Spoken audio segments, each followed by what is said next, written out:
Sir ஆரம்பிச்சிருமா?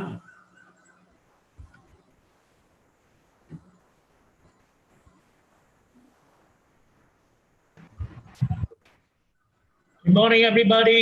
Good morning, sir. How are you? Fine. How are you? Fine, fine. How about your Good. Good to hear your voice. Thank you. Thank you.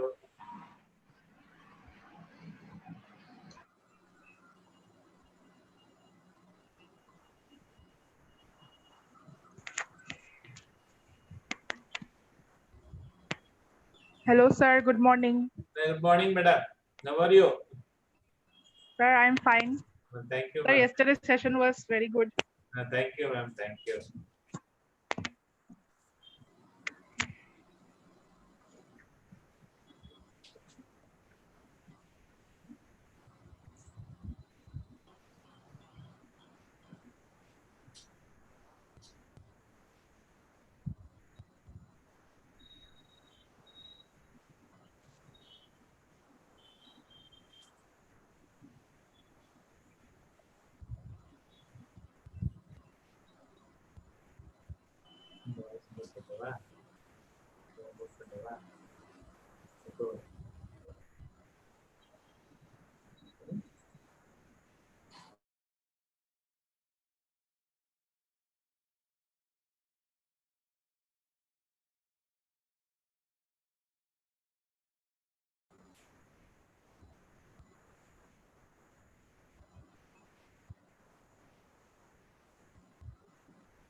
Good morning to one and all present here. It gives me immense pleasure in inviting you all to the second day of the webinar series of 3 days online international workshop on methods of research in social science and humanities, organized by the Center for Development Economic Studies, Chennai. I am Lakshmi Prada, and I will be the moderator for today's session. I request all the participants connected through Zoom to kindly mute yourself to help us in the smooth conduct of the program. I'll begin the day with a quote of our former president, Dr. APJ Abdul Kalam. Learning gives creativity. Creativity leads to thinking. Thinking provides knowledge, and knowledge makes you great. To gain this knowledge and feel great, without further delay, let's look into the agenda for today's session. We have 2 sessions planned for the second day of the international workshop, where we have Dr. M. Soundrapandian, Professor and Dean, School of Management Studies, Gandhigram Rural Institute, to present on the title, Tips for Research Projects Grants in Social Science and Techniques in Writing and Publishing the Research Articles. And followed by him, we have Dr. S. Tirunavukarasu, Chief Editor, Journal of Development Economic Studies, and President, CDES, to deliver on the title, Data Analysis, Post-Analysis Procedure, and Research Report Writing. Participants can share their questions using the chat box in both the Zoom and YouTube platform, which will be taken for discussion at the end of each session. I take the opportunity of introducing the first speaker for the day, Dr. M. Soundrapandian. Dr. M. Soundrapandian has over 34 years of experience in teaching at PG level and more than 28 years of experience in research. He has completed 20 minor and major research projects with the assistance of UGC, ICSSR, Ministry of Rural Development, AICTE, Bharat Gyan Vidyan Samiti, New Delhi, and State Resource Center for Non-Formal Education, Chennai. He has guided 29 PhD candidates and 68 MPhil candidates so far, and has also served as a mentor for 1 postdoctoral fellowship candidate. He has published 33 books with ISBN and 148 articles in various international and national journals with more than 200 papers presented in various seminars and conferences across the world. He has visited countries like Malaysia, South Africa, Thailand, UAE, Indonesia, Bangladesh, UK, and other places for presenting papers in the international conferences. In addition to teaching and research experiences, he has served in many administrative positions such as Director, Directorate of Distance and Continuing Education, Manomaniyam Sundaranath University, Head of the Department, Director of Center for Entrepreneurship Development, Controller of Examination in Charge, UGC COP Course Coordinator, NSS Program Officer, Project Director, etc. As an extension activity, he conducted entrepreneurship development training programs at tsunami-affected areas with the international funding assistance of ILO, American India Foundation, UN Development Program, etc. He served as national level mentor for special monitoring program of Ministry of Rural Development, New Delhi. For his credit, he has organized 21 seminars, workshops, and refresher courses for college teachers. He received the Young Economist Award, Bharat Jyoti Award, Senior Economist Award, and Eminent Educationist Award for his academic achievement. We are really happy to have you amongst us, sir, today.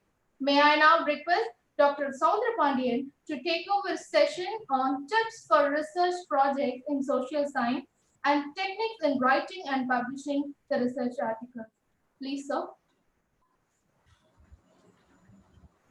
Good morning to everyone. First of all, I thank the organizer, Dr. S. Dinavakarasa, and his team, the Somas and his daughter Lada, for their wonderful organizing the international level webinar. This is the second international webinar organized by Dr. S. Dinavakarasa. Really, I am very much thankful to my good friend Dr. S. Dinavakarasa for giving opportunity to deliver the guest lecture in this program. In this session, I have to talk on two themes. One is tips for research projects, grants in social sciences, and techniques in writing and publishing the research activities. Within 1 hour, we have to complete these two lecture themes, and we can have some discussion at the end of the lecture.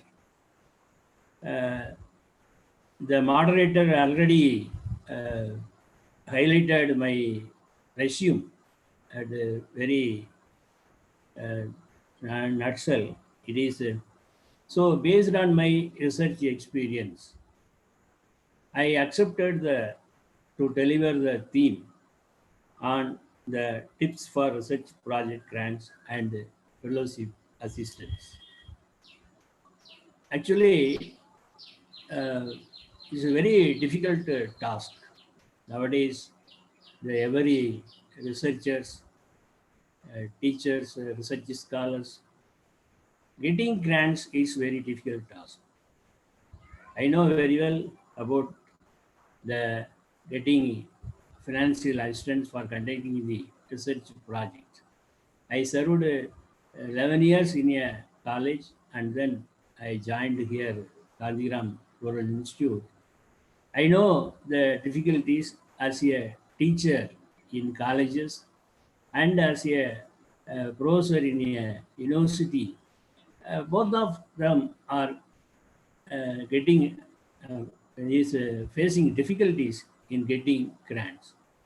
So I would like to share few ideas in this lecture program about the getting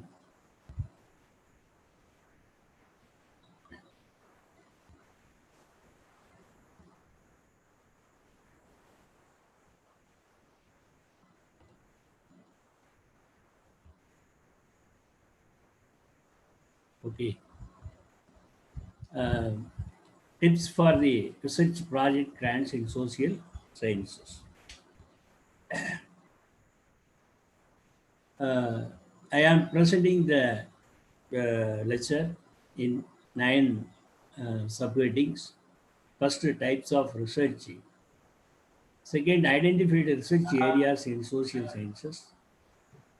That Third, yes, sorry for the interruption. The screen sharing is not appearing.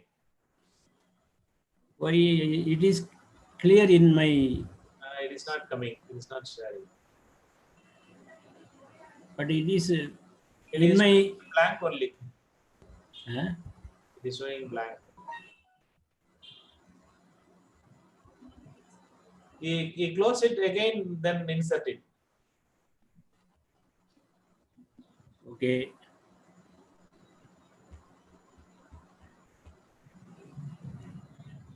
You close the PPT and then do it. Ah.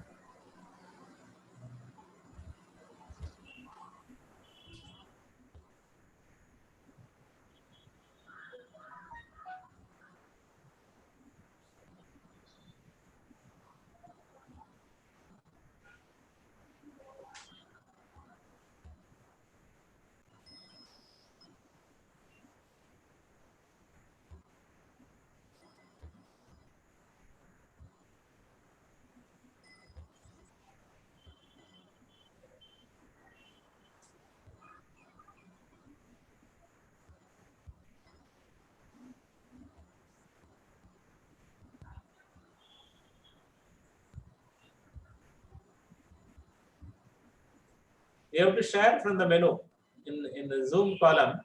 Ah. In the Zoom column, there will be share screen. Yes. That you have to click.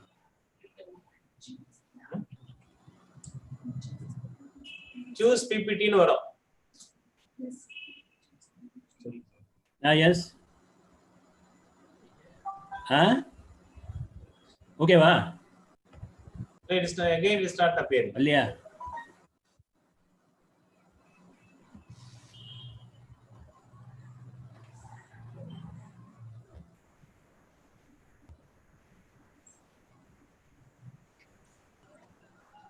Okay. Yeah. What can I do? Then you continue. What to do? Some technical issue. No problem. No problem. No problem. You please continue.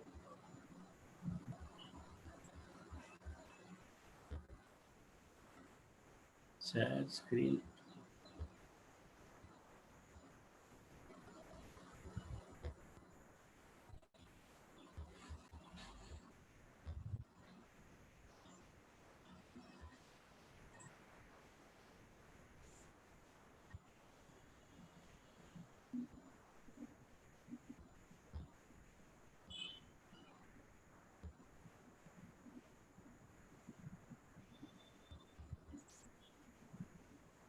என்ன செய்யலாம்?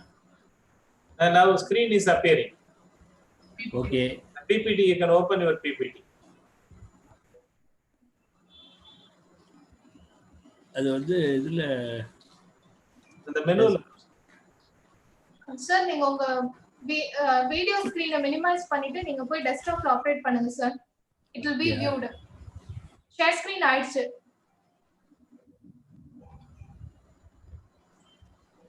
இது அந்த உங்க Zoom window minimise பண்ணிடுங்க sir.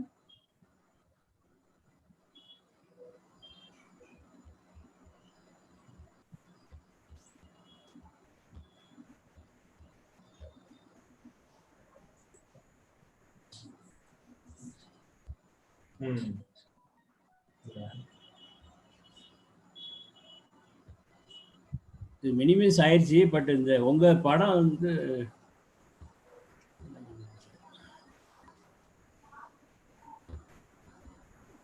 இன்னொருக்க வெளியே போயிட்டு உள்ள வந்துட வேண்டியதான். screen is appearing, but Okay. anyhow, இந்த இல்ல இப்ப வந்து இந்த இப்ப உள்ள வந்திருக்கு. இது வந்துருச்சா? இல்ல சார், ஷேர் ஸ்கிரீன்ல போய் டச் பண்ணீங்கன்னா ஒரு டயலாக் பாக்ஸ் ஓபன் ஆகும் சார். அதுல உங்க பிபிடி போய் கிளிக் பண்ணிட்டு ஓகே கொடுத்துருங்க சார். Share screen right. இப்போ வந்து பிபிடி உங்களுக்கு ஆப்ஷன்ஸ் காமிக்கும் சார். இப்போ வந்து இப்போ வந்துருச்சா? இல்ல, இட்ஸ் நாட் கமிங். அது வந்து என்னுடைய இதில் வந்துருக்கு.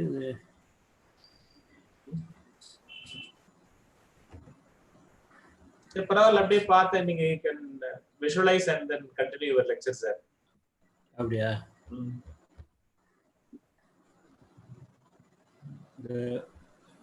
லாஸ்ட் ஒரு ட்ரை பண்ண.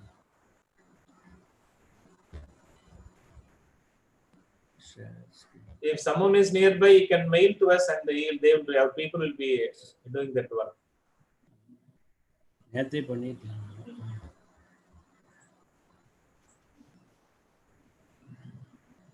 You carry on. What to do? It's a technical issue.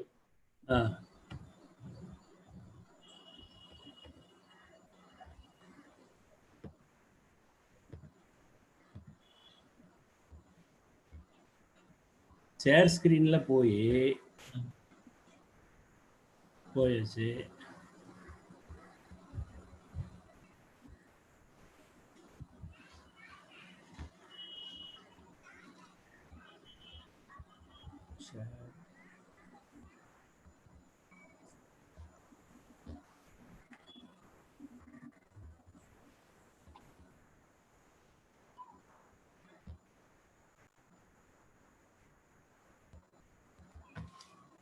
Just ஒரு 1 மினிட் என் பையனை கூப்பிடுறேன்.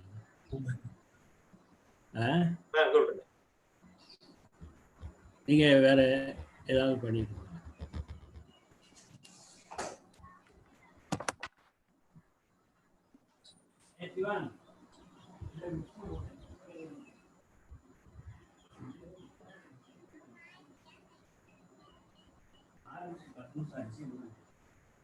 கொஞ்சம் இது என்ன பண்ணலாம்? என்ன இந்த ஷேர் பண்ண முடியல. இல்ல, இது யார் காசு பண்ணா? நம்மகிட்ட தானே இருக்கு. ஓபன் பண்ணிட்டீங்களா? அந்த பிபிடி எங்க இருக்கு? இதா இருக்கு.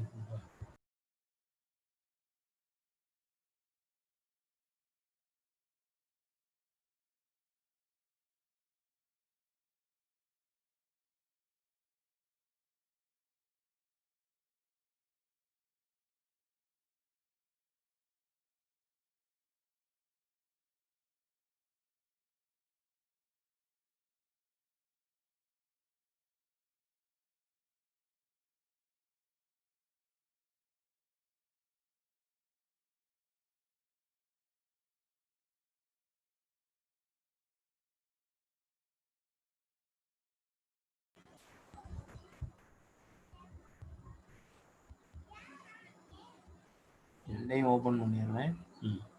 இப்போ எது ஃபர்ஸ்ட் பண்ண போறீங்க? இதானா? F5 நியூ ஷேர் இந்த இருக்கு. Tips bar.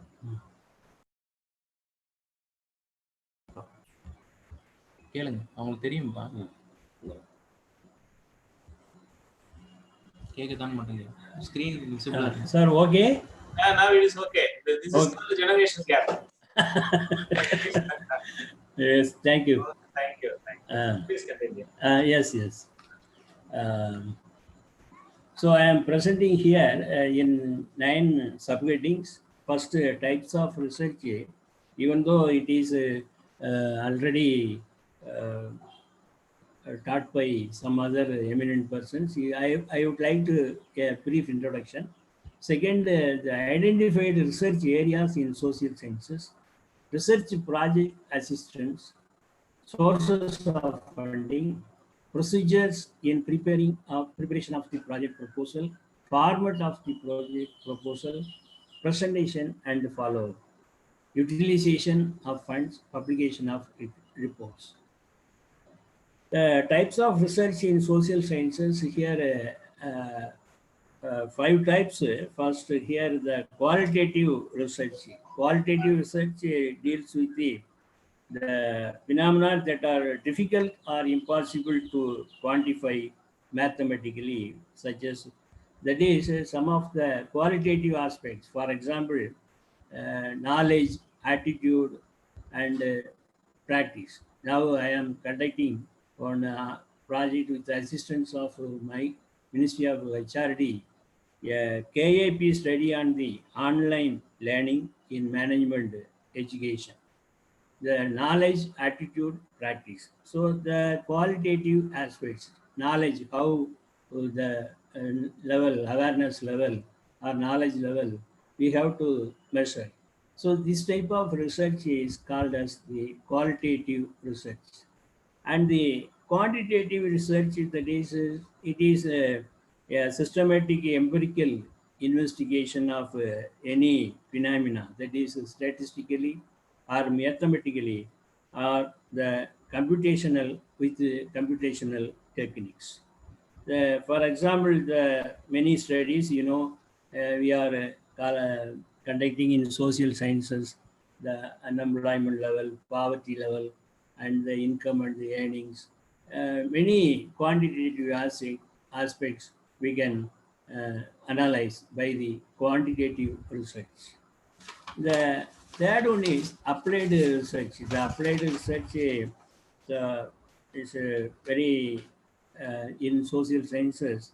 The scientific study to solve some practical problems or some development innovative technology. Now, the COVID and other aspects that we apply here the issue COVID-19, we apply the same into some other aspects, the various employment, poverty, or some other higher education, etc. So the application, that is applied research. The fourth one is pure and fundamental or the basic research, the various the concepts developed. For example, the many eminent persons did the research on the concept of poverty.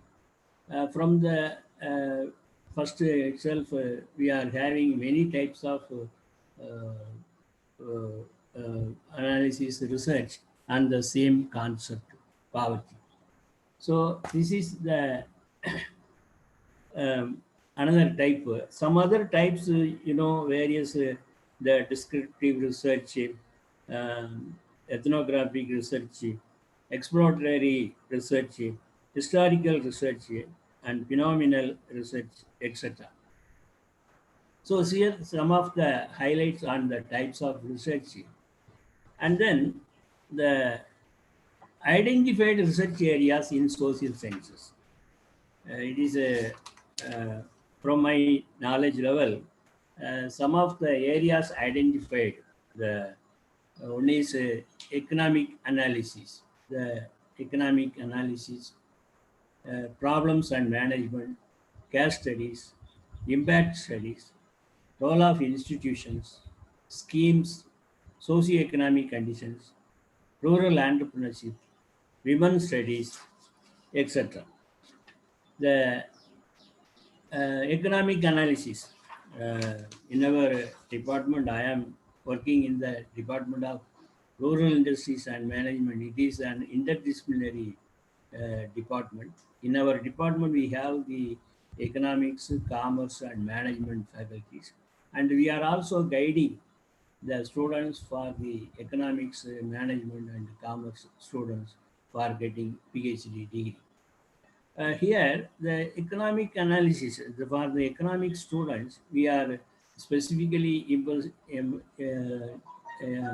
highlighting the theme on the economic analysis, that is the cost benefit or the economic status. These are some of the such type of studies, economic analysis. And the second one is problems. The problems, the study on labor problems in feed industry in Tirunelveli district, the health problems, and the problems nowadays, recently, the problems of the informal sector workers, the many problems not only in environment, not only the health and the environment, and some other problem related issues in the social sciences. Third one is management, a study on human resource management, uh, marketing management, financial management, operation management, and we can, as per our specialization, we can select the theme on the management areas. Fourth one is the case studies. Case studies, many a case study of the puppies knitting export company, Tirupur, or a case study of a particular self-help groups or a cooperative society or a case study in a particular bank or any other companies, a case study in a particular company, such type of studies. The research, this is one of the research area. And the impact studies is a very important thing is I conducted 21 research projects with the assistance of various funding agencies, UGC, ICCSR, AICT, etc. Mainly, my research is focusing on the impact of the studies. Uh, Whenever the themes, the emerging themes, now the COVID, previously we have the new economic policy, and in between these two, the fiscal crisis, the financial global financial crisis, etc. And such type of issues, what are the impact of the new economic policy on small scale industries, impact of Panchayat Raj institutions, uh, uh, some other, now at present we have the impact of the COVID-19 on the Indian economy, etc. So such type of studies, this is another research area. The economic reforms, agricultural growth in India, the impact of the HR practices towards the knowledge management, etc. Such type of impact studies. And another one is role studies. The role of bank, role of district industry center, or role of NABARD, or role of Panchayat Raj institutions, or role of cooperative societies, or any other a scheme, particular scheme, a role of the MG, NREGA on rural development, etc. And such a area, this is one of the research area. And the socio-economic studies. Traditionally, in economics, we have previously the socio-economic studies, traditional topic, socio-economic studies of the any type of workers, tribals, women's, or a particular group of people in a particular area. So the socio-economic studies, the social and economic status has been analyzed in such studies. Another area-wise studies, the various areas, regions, now the COVID-19 in the global level, in the ASEAN level, ASEAN countries level, in India, in Tamil Nadu, or in a particular district. Some such studies, that is the various topics, the same, only the district has been changed.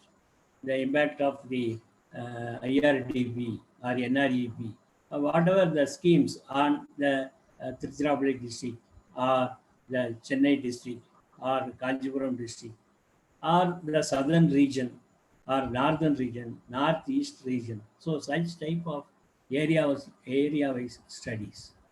And the women's studies, many women's studies focusing the women's sector is another important research area, women's studies.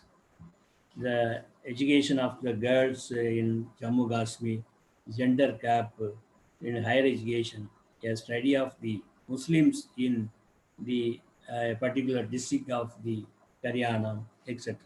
This type of research areas identified in our social sciences.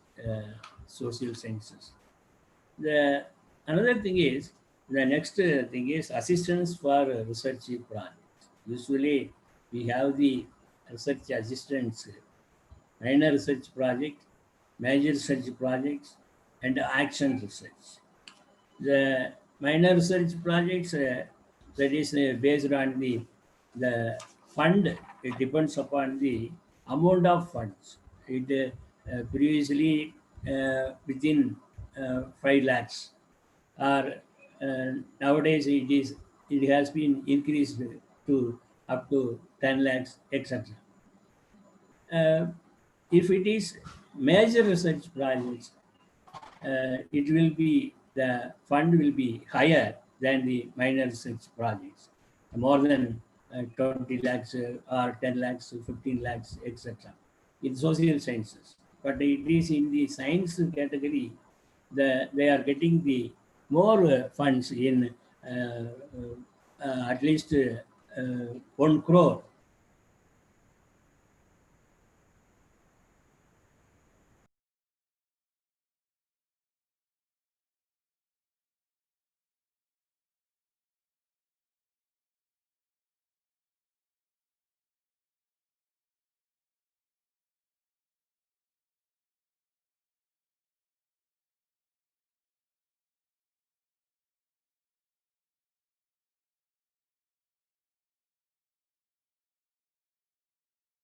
Maybe.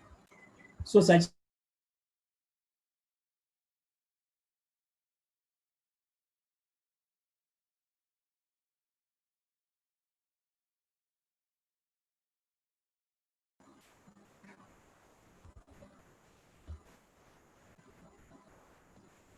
hello.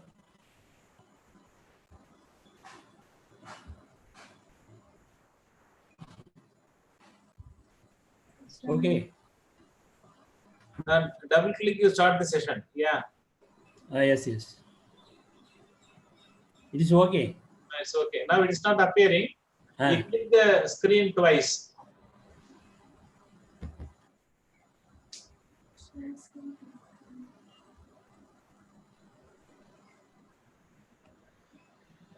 Okay. Again, you have to repeat the same method. Share screen. New share. Double click to enter. Okay, it is coming now. Okay. Okay, it's coming now. So the action research that is a continuous process in our economics.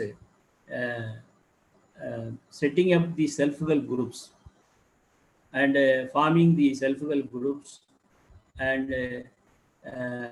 giving training to the self-help groups and getting grants for starting the micro enterprises, and they will become the entrepreneur. So such type of research is called as the action research. So the grants are usually issued by the various funding agencies for these three major headings.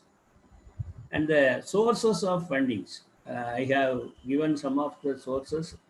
Nowadays, various new schemes are also implemented, even though the world level, there are some of the project funding agencies, IMF, International Monetary Fund, World Bank, Asian Development Bank, UNDP, United Nations Development Program, Ford Foundation, UNESCO, ILO, South Asian and Indo-Canadian Fellowship, Indo-Sastri Fellowship, UGC Cultural Exchange Program. These are all at the global level funding agencies. And at national level, India level, we are having the main source, UGC, ICSSR, and the ministries. Each and every ministry in our national level, they have a separate fund for research projects. Planning Commission, now it is called as the Nidhi Aayog. National Literacy Mission, the NLM, National Institute of Educational Planning, and now it is called as the university. The National Institute of Public Finance and Policy, CAPAT, Council for the CAPAT, it is in the regional office at Hyderabad. AICT, All India Council for Technical Education. KVIC, Khadi and Village Industries Commission, NABARD, etc. These are some of the funding agencies at the national level. And the state and regional level, some of the uh, uh, fund grants assistance. The in our country, the southern region, UGC, we have at Hyderabad, we are getting grants for the projects, minor projects. Tamil Nadu State Council, the State Development Council, previously it is called as the Planning Commission. Now it is Tamil Nadu State Development Council, Department of Rural Development, where each and every department we have the project at the state level, and the Tamil Nadu Pollution Control Board ministries. Each and every ministry they have some fund for the research projects. District level DRDA, District Rural Development Agency, Magalir Thitam, and the Family Planning Association of India. At present, we have the Switch Bharat. So these are the various sources of getting grants. And the next one is outline of the research project proposal. This very important thing is our the procedure in preparing the research proposal. It is various researchers are not able to formulate a research project. They depend on others. Sometimes they get the project proposal by paying some amount of money nowadays. So this is the procedure. I am giving some guideline about the preparation of the project proposal. First one is theme of the research. This a very important thing is, you know very well about the research. If you, uh, in PhD also, first thing is selection of the guide, and the second one is selection of the topic. When you select the suitable theme, we will get the degree. Similarly, in the research, if you select the suitable theme, it is very easy to get the grants. Uh, I got many projects. Every time our friends ask me, "How do you get the grant?" You have some other influence in Delhi. You have some other any other commission for getting the grants. Some friends asked me frequently, but it is not correct. I told the theme, if it is a issue based theme, they will give grant, because releasing grants is not the easy. Very various at various levels, the proposal is scrutinized. It is scrutinized by the various levels. When you submit the research project proposal to the funding agency, they have the expert committee, and first they scrutinize the proposal, and they called for the interview, and at the time of presentation, they know whether the proposal is prepared by you or not. So such type of screening levels, so it is not easy to get the grants. The very important thing is theme of the research, that is issue-based research. From my own experience, I got the research grants from 1987 itself. I joined as a lecturer in 1985, and I got the research assistance project, minor project, from the year 1987 before getting PhD degree. I got PhD degree in only 1990, but before getting PhD degree, I got the minor projects from the UGC. and the ICSSR. Because the theme of the research, the issue-based research. I have conducted the major projects with assistance of the ICSSR based on the new economic policy, economic reforms. At the time of implementation of new economic policy, it is one of the issue. And after that, global financial crisis. Now the thing is the COVID-19. Now recently the ICSR called a special proposal for conducting research on the COVID-19. So this type of issue-based research, we must select the theme. It must be issue based, or some other traditional topics, as I told you about the socio-economic status, or some other impact of the various program, IRDP, NREP, MG, NRG, etc. Some other traditional topics. But even though you have to select the theme which is issue based, it must give some solutions. It must give some suggestions for the policymakers. So this is very important step in the project proposal. Second one is a statement of the problem. As a researcher, you know what is statement of the problem. So in this workshop also our friends, the experts also discussed about the statement of the problem. It is the justification. Why do you select the theme? What is the reason? What are the importance? So this is the statement of the problem. It must be very important. Uh, and another thing is review of literature.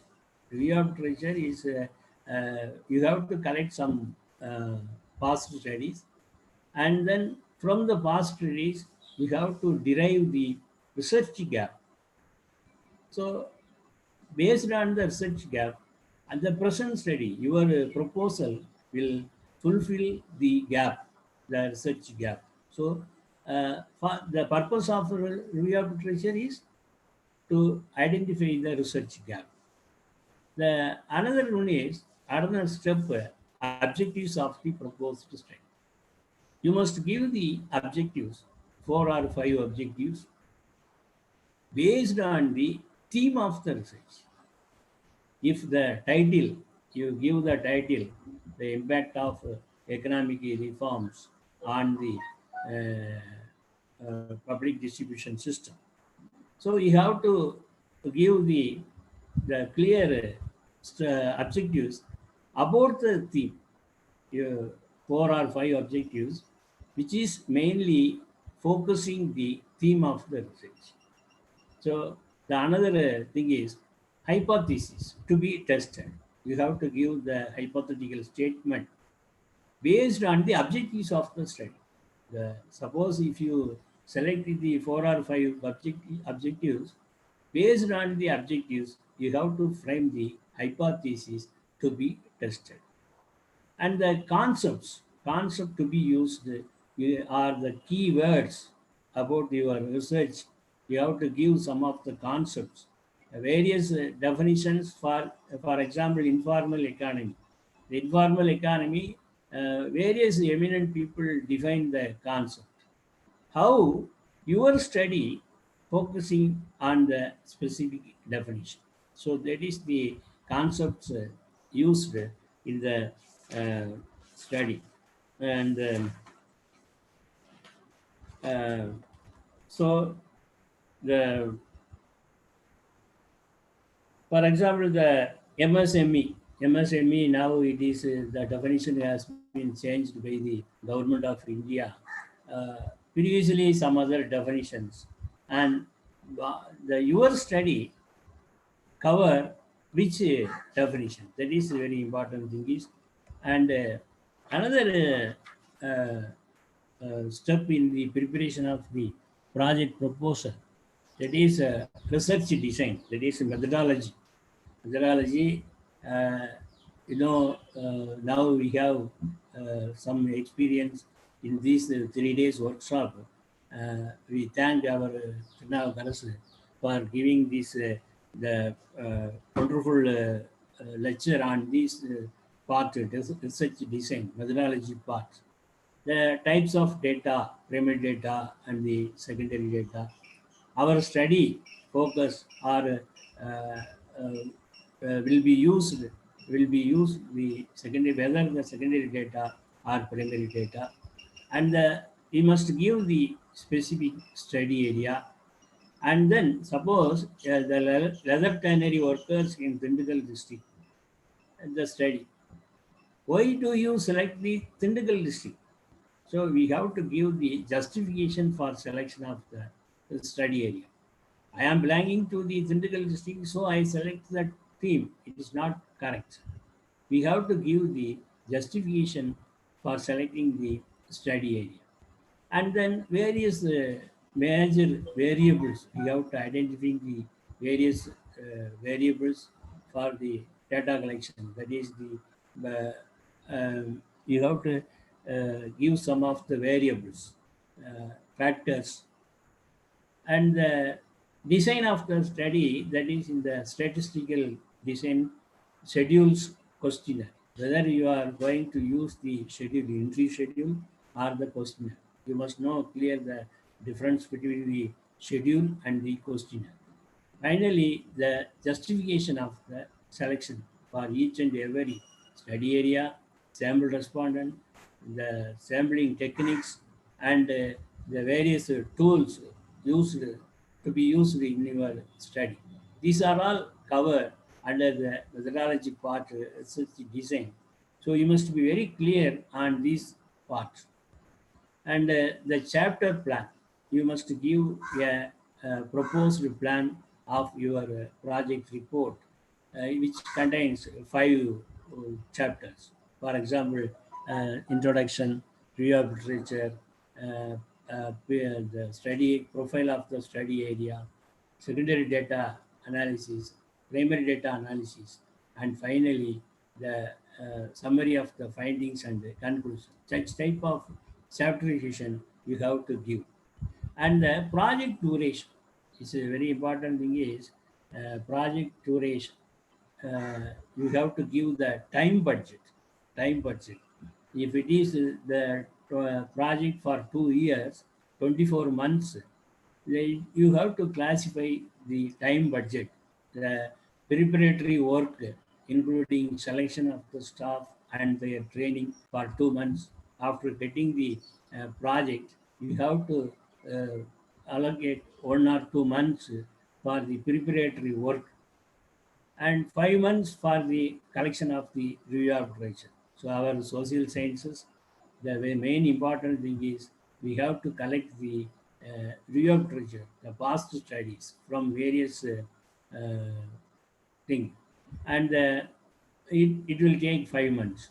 And preparation of the questionnaire and the schedule or the collection of the secondary data, it will be 1 or 2 months. Pilot study 1 month, data collection, that is the 5 months field work, data collection, data processing 4 months, data analysis and interpretation 2 months, report writing 2 months. Yeah, total duration 24 months. You have to give the time budget. And staffing pattern. In our project, we have the staffing pattern.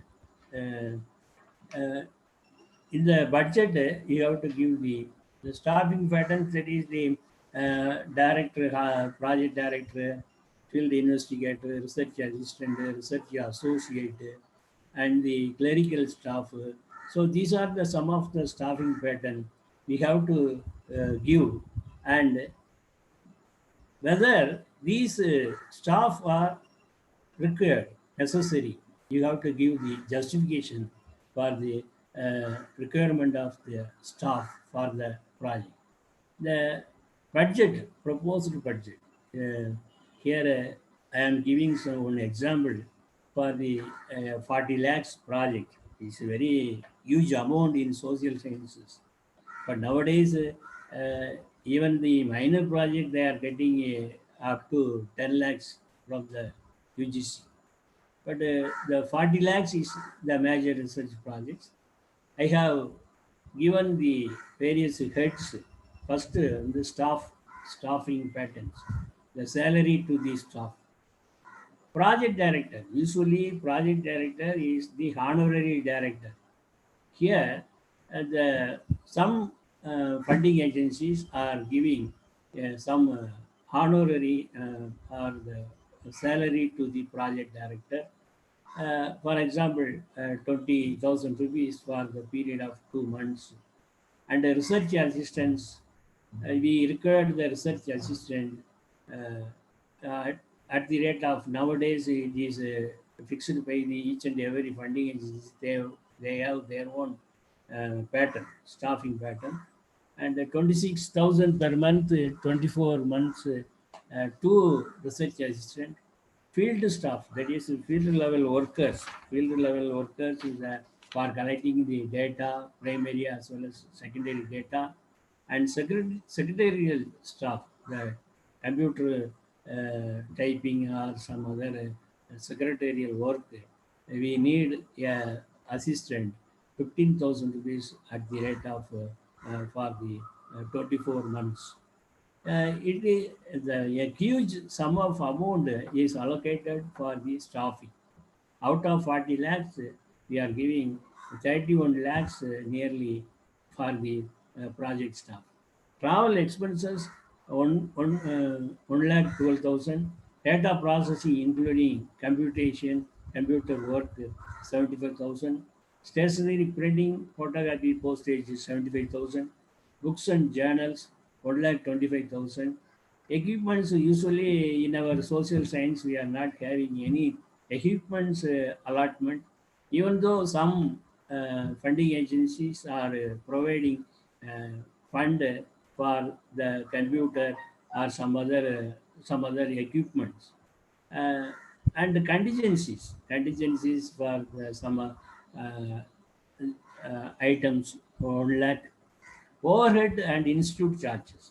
Usually, each and every institute they have a percentage of institute charge. Suppose I got 10 lakh rupees project, I have to give at least 10% to our institute. That is institute charge. Overhead are the institute charge. Some institutes are offering 5%, or some of the colleges they are not having any institute charges. So the budget head is very important. Another step. The next one is format for submission of the project proposal. Usually, the each and every funding agency they have their own format for submission of the project proposal. But suppose if it is not given, it is not available in the project format, we can use these type of project format. First one is general, the name of the principal investigator, name of the institution, the position of the project director, designation or position of the project director, educational qualification. And second heading, proposed study.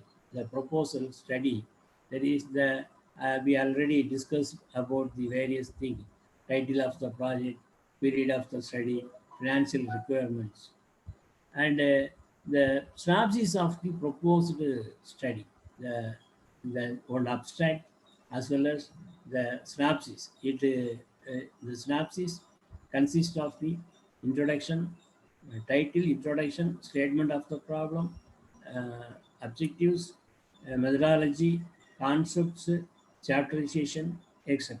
So these the proposal, the synopsis of the proposal study, and biodata of the project director, and profile of the institute is very important in this, because the funds are released depends upon the institutes. They are not giving, the 12B grant. Each and every college or institute, if you want to get assistance from the UGC, you must have the 12B the status. Or similarly, nowadays the NIRF rank or NAC accreditation, etc. So profile of the institute is very important thing, and the certificate of the forwarding institution. The institute must forward. I am forwarding the proposal for a pension to the and the institute agrees to administer and manage its finance, provide accommodation and other facilities required for the project, and the proposal has not been submitted to any other agency for funding purposes. So the format can be used for applying the project grants, and the presentation and follow-up activities is the after submitting the project proposal. Usually nowadays the funding agencies ask us to present the proposal directly in the office, UGC office or ICC. Last 6 months back, I also presented a major project I submitted earlier, and they called for the interview during the December 2019, and I submitted the presentation by video conference, because the funding agencies are nowadays is using the video conferencing in order to avoid the TIDA expenses. So presentation, we have to give the presentation. It's a very important thing is because I got the fund from the ILO, International Labour Organization. I presented the proposal at the Chennai office directly, and six NGOs are getting grants. Along with the six NGOs, I am the only agency, that is college, university, getting grants from the ILO, and I conducted the action research, that is the EDP training program after tsunami in Kanyakumari district. So I know very well the presentation must be, it must impress the experts. Otherwise, it is very difficult to get the grants. And the follow-up activities, uh, uh, the verifying the nowadays it is released, it is published in the website. We have to get the information from the website, or sometimes suppose you submit a proposal to UGC, you must have some contact with the UGC. Suppose a person is going to Delhi from your college or university, you can give your proposal, and you get some information from the UGC, because nowadays it is all are computerized. Previously, the system is not computerized. We faced a lot of legal difficulty because we sent the proposal, but it is not available in the office. So such type of things. So we must have some follow-up activities about the project proposal. And after getting funds, you have to give the progress report, 6 months progress report, quarterly progress report, annual report, and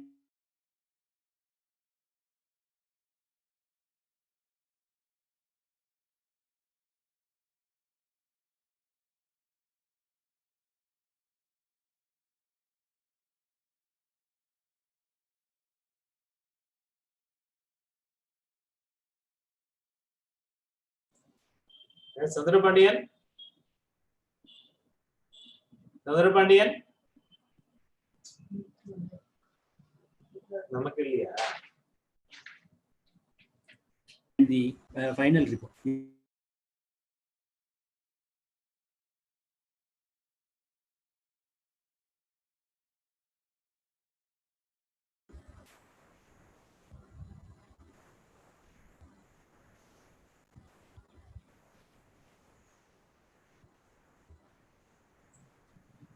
Please continue. Yes.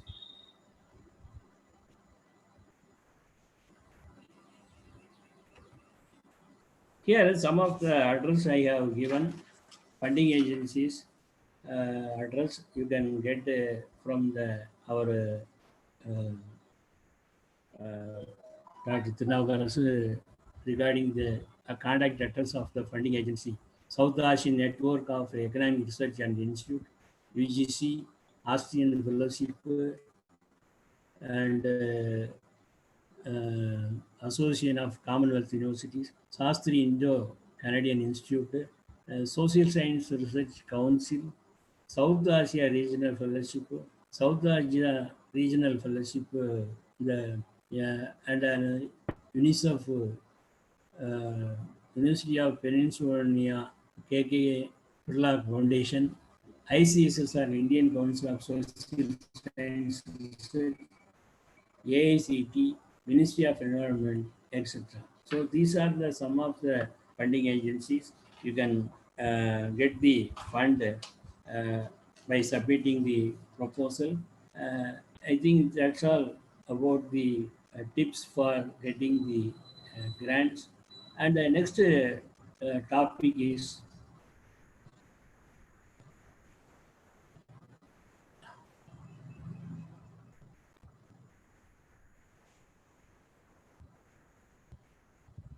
the publication of the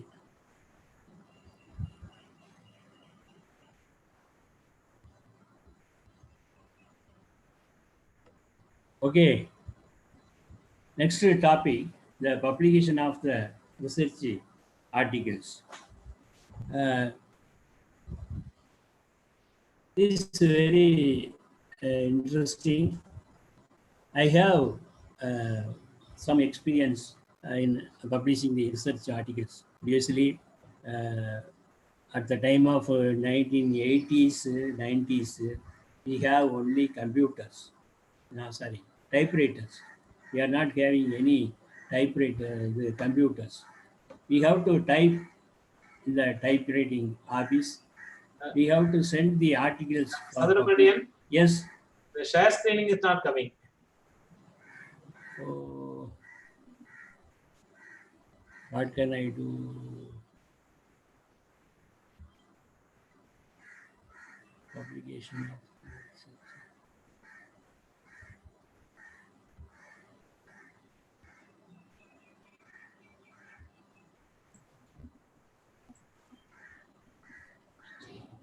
Again, do the same process. Ah. Okay. It's coming. Nothing, yeah. Okay. Publication of the research article. Yes, previously we have faced many difficulties in publishing the research articles because at the time there is no computer facilities. And now we have the computer facilities. We are sending the articles through mail and we are getting a reply through mail and e-journals. So even though I would like to highlight some of the from very much difficulties, I have published more than 180 articles in various journals, uh, national, international level journals, and also uh, I have published 33 books with ISBN. So based on the my experience, I am sharing here some of the points regarding the publication.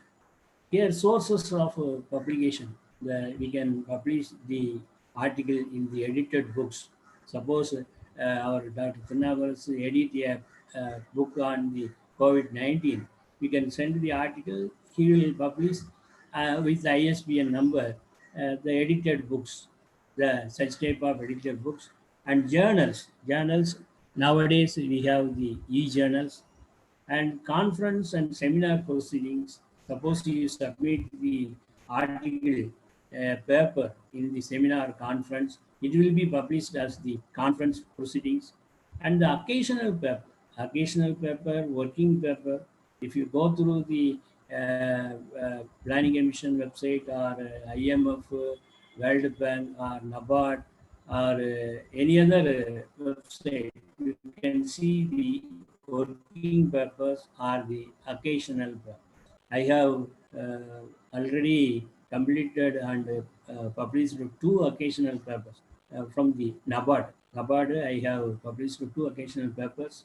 I got the 50,000 rupees for each and every paper from the NABARD. So such type of a special theme, they give a special theme. You have to write the uh, whole paper, and they will publish as the working paper or the occasional paper. And the reports we can the evaluation study reports uh, assigned by the government, the district rural development agency, etc. And other public source of publication, that is private circulation. Some of uh, uh, uh, the institutions, they are having the private circulation. And it's a very important thing is format of the articles. I am the one of the I am the chief editor, executive editor of the Gandhigram Rural Institute. We have published a Journal of Extension and Research. I am receiving many articles, and also I conducted a 20 seminar conference. When I go through the various papers submitted by the various scholars, I am very, I am very much worried about the style of the paper. Only nowadays we have the system cutting and pasting. Even they are not change the format also, but it is not good for our research field. You must follow this format. If it is an article, it must be in this format. Uh, Myself and Dr. Thinnakarasu studied in the Annamalai University MPhil degree in the Department of Economics. We know the various the expert uh, they they are properly uh, given the how to write the article. You go through the Indian Journal of Agricultural Economics, Indian Journal of Indian Economic Journals, or Indian Journal of the Labor Economics, or Economic and Political Weekly. So some of the Journal of Rural Development, you can see the such format. It's a very important thing is the format. First is the title of the article, introduction. Introduction itself about the theme, and also statement of the problem, objectives. We must give the introductory part. The you have to give the statement of the problem and objectives. Why you are study? Why you are focusing on the particular theme? And then review of literature. So review. When you write an article, you must review the past studies. You must give the brief about the past studies, review of literature. And then concepts, some keywords, concepts used in your research. And methods and materials, the methodology used, number of using the secondary data, primary data, number of samples, and type of data collection, and use of the statistical tools. So methodological part. And the another heading, results and discussion. This, that is the finding. You can give the inferences, data and inferences, secondary data, analysis, inferences, and interpretation. So it's a very important thing. Suppose if you give a data, secondary data, you have to give the inferences, interpretation. From the above data, what are the it increases or decreases, and the inferences. Why there is an increase? Why there is an decrease? That is the important thing is results and discussions. And another heading the problems and suggestions. If any problems or any suggestions in social science articles, this is the format, and the finally concluding remarks. The next is notes. Suppose in your the format of the paper, in between there are some explanation. You need some explanation. You can give number one. At the end of the article, you give the notes about that, and references. You can refer many books, journals, articles, e-journals, or some other websites. Even though you can give the selected references. So this is the very important thing is the format of the articles for publication. The style of the article that is A4 size paper, typing, Roman times, New Times Roman, font size 10 to 14, minimum 10 pages to 20 pages, double space. It depends upon the publisher. And the references, you must format that is the author, title of the article, journal name. It is a separate thing. You must give a clear reference. And it's very important thing is after writing or preparing the article, how do you publish? Where do we publish? We must analyze the suitability of theme and the content. If you go through one journal, the each and every journal has their own view. Suppose, for example, EPW, the Marxist view, you can write the view, Marxist view, they can publish in the economic and political weekly. Some other journals, the government journals, Kurukshetra, Yojana, Kadi Gram Yug, they are the government publications. They want their own view that is positive message. So suitability of the theme for publication is a very important thing is you have to identify the suitability of the theme. And you must have some reference, past reference. That is previously you submit a paper, they want some more comments. Based on that, you can submit the paper. Some publication by invitation. Suppose now our journal editor, Dr. Tirunavaras, issued a communication about the article based on the COVID-19 and economics. So such type of invitation, you can submit the paper. And trial and error. Previously, we sent the typed article to one publisher. After 3 months, the same article written by post. And we have to make some corrections. So such type of trial and error. Nowadays, you have to select the source of the journal based on the Scopus index, Google Scholar index paper, the impact factor, UGC listed journals, referred journals, reviewed journals, etc. So the selection of the source, the submission of the papers and follow up. So we have to submit the paper and what about the publication, when it will be published, and you have to give the covering letter and the certificate. The nowadays the plagiarism certificate also needed for publication.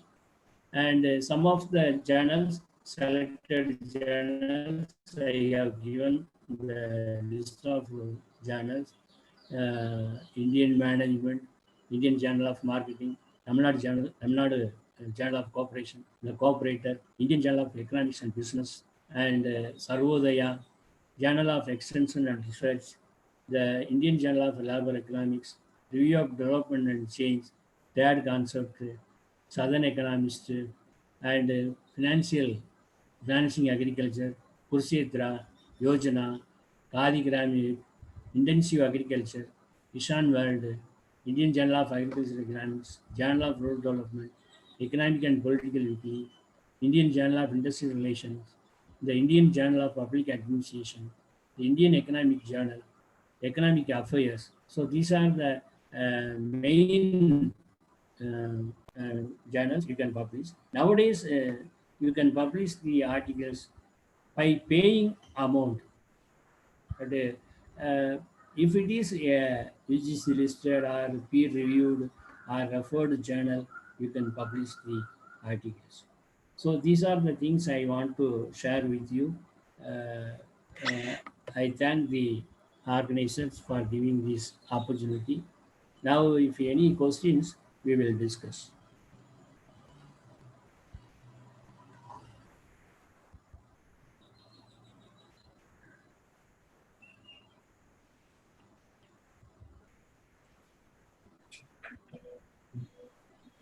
Okay?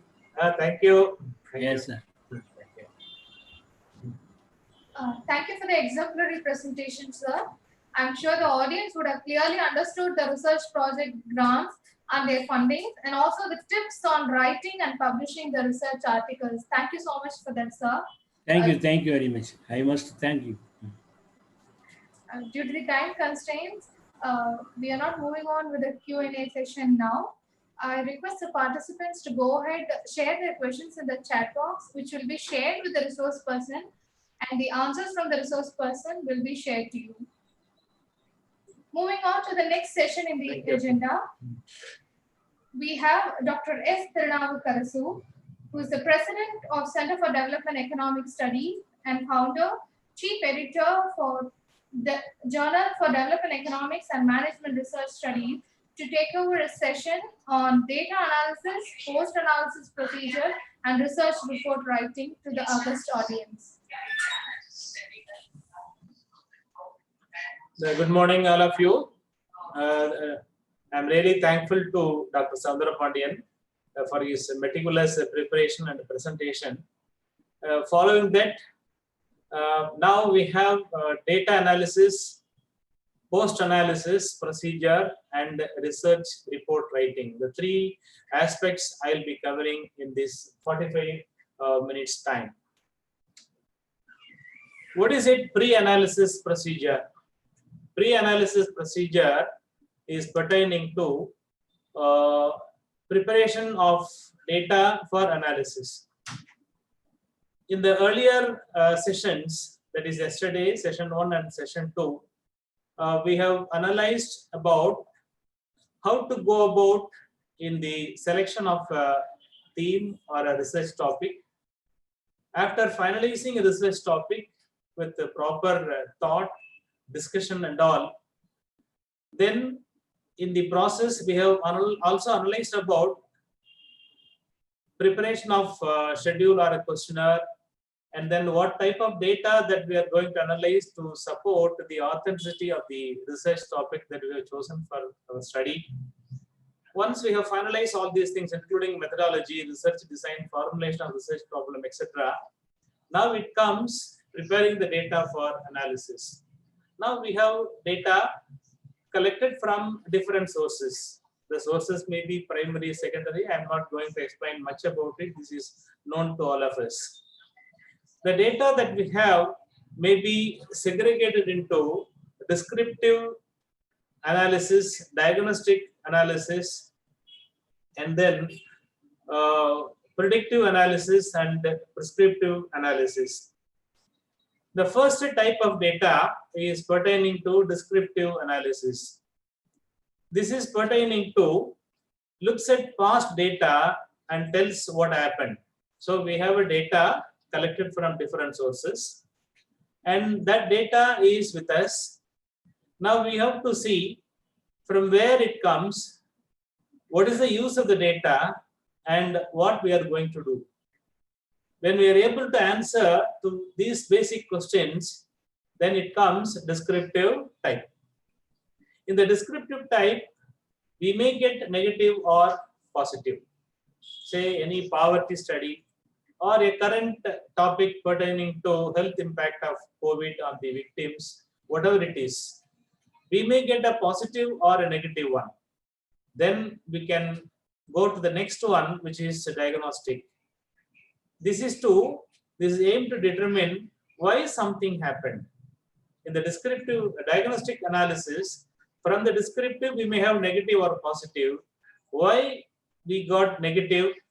Why we got positive? The values that we get from the descriptive may have negative values or positive values, whatever it is. In the diagnostic, we will be analyzing why something happened because of the negative values or positive values, which is useful for the inferences from the analysis. When the descriptive analysis shows negative or positive, diagnostic analysis figure out the reason why we got the negative answer and the positive answer is being analyzed here. For example, in the business studies, suddenly there may be increase in the sales. Why there is increase in the sales? Now we have the diagnostic analysis and they will be analyzing about the reason for increase in the sales. It may be due to marketing strategy. It may be due to some other demand and supply situation in the market. So there are so many reasons for increase in the sales, which is being analyzed in the diagnostic part of it. Then we have predictive analysis, which is actually predicting the likely happen of that particular incident in the future. Whether this result is applicable to current situation or this is applicable to future. Both will be taken into account with respect to any analysis of involving trends and then complicated issues, risk assessment, and the sales forecasting. For all these things, predictive analysis may be applied. Then we have prescriptive analysis, which combines the information found from the previous three types. The earlier one that we have discussed is descriptive analysis. The second one is diagnostic. And then the third one is predictive. Combining the three, we have the prescriptive analysis like a doctor giving a prescription. Similarly, in the data analysis, when we have these three aspects, analyzing about the uses of the three, then we have to combine the information from the three previous data analysis, and then we have to organize, and then data-driven choices we have to make out. So the prescriptive analysis, actually we combine the previous three analysis and find out whether they are useful for any further processes. Then we have to discover and assess the data. We have the data and we have to assess the data, whether the data is genuine, the collected data is appropriate, whether the data is fit for analysis. All these things we have to consider while performing the data analysis. For example, we may go for primary data on a chosen topic, maybe on health related study, or maybe pertaining to increase in the sales turnover, or pertaining to ratio analysis of industries, or performance of some MSMEs. Like that, we may choose a topic. In the topic, we will try to find out the theoretical base and the database. Theoretical side already we have discussed in the previous sessions. Now in the data side, we have the data from the company. We have data from published resources from other organizations also. Now we have to assess the data. This is the foremost thing in the data analysis part. Then what we have to do? Cleaning and validation of data. How to clean and validate the data? So the data may be in the Excel sheet or in some other format, maybe in the SPSS format, whatever it is. We have to validate the data and we have to see whether the data is available in all the cells. And then in some cells, there may be some other variables available, some notations may be there, some comma or full stop may be there, and that will disturb in the course of data analysis. Therefore, we have to clean and validate the data before we put the data into analysis side. Incorrect values, that also we have to remove. For example, when we have only numerals, then all the values should be in numerals to facilitate the researcher to go about in the analysis. So incorrect values, we have to erase it from the data set. Then cases the data who met exclusion criteria. For example, some data that we have will have inclusion, some we have to exclude it. Which one we have to include, which we have to exclude, that depends upon the data we have and the use of the data. We may have enormous data, but what data we are going to use, some we have to include, some we have to exclude. We can reserve it for some other study. So that we have to screen in the cases especially. Sometimes there may be duplicate cases. The same data may be duplicate. For example, some data while typing we may do error.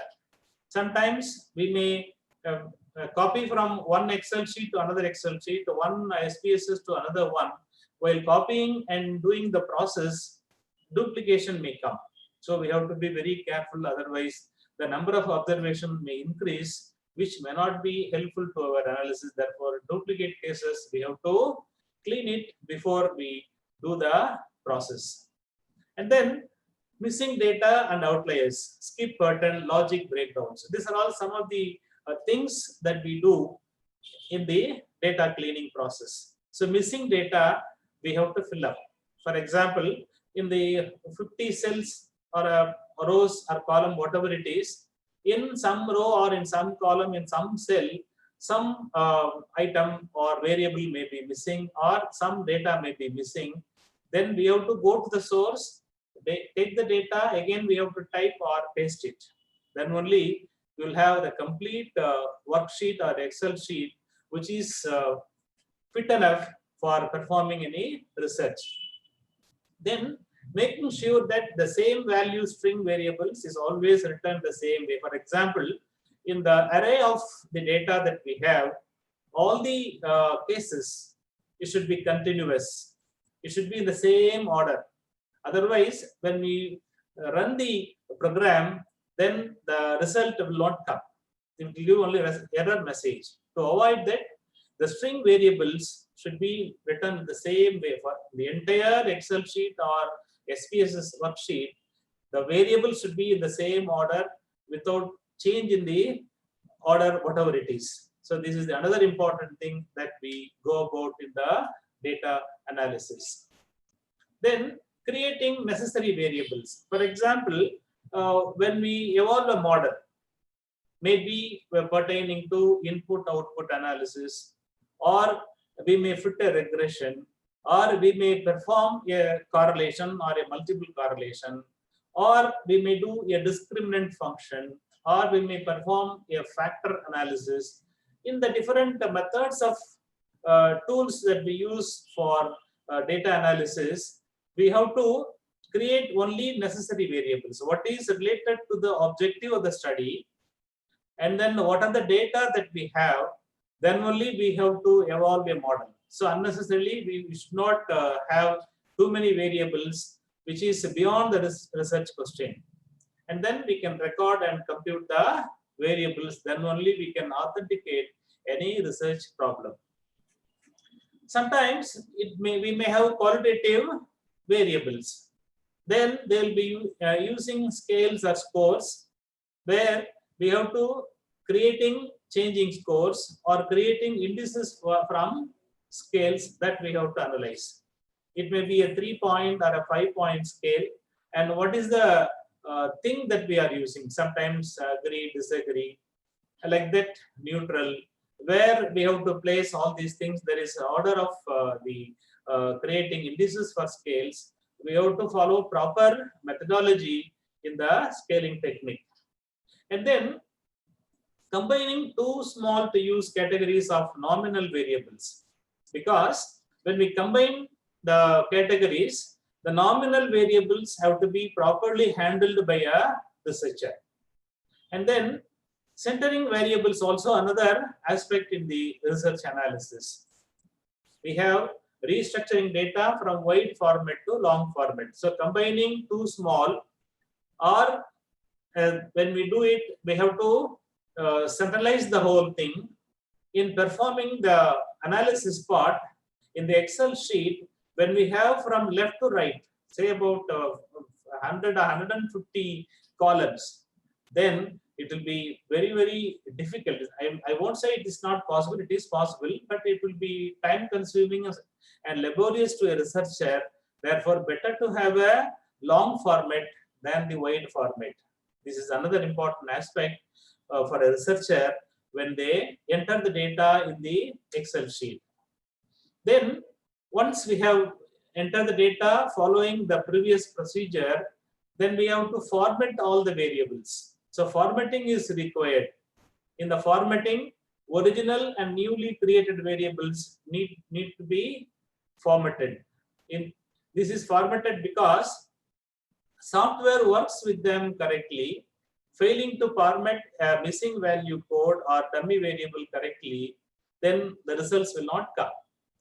Faster to run the analysis and interpret results if you don't have keep looking at variables. So for these two reasons, formatting of variables are required. What is it?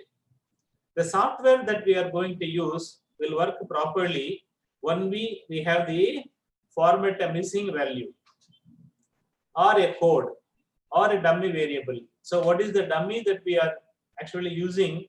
This also matters when we have to run the statistical or mathematical program.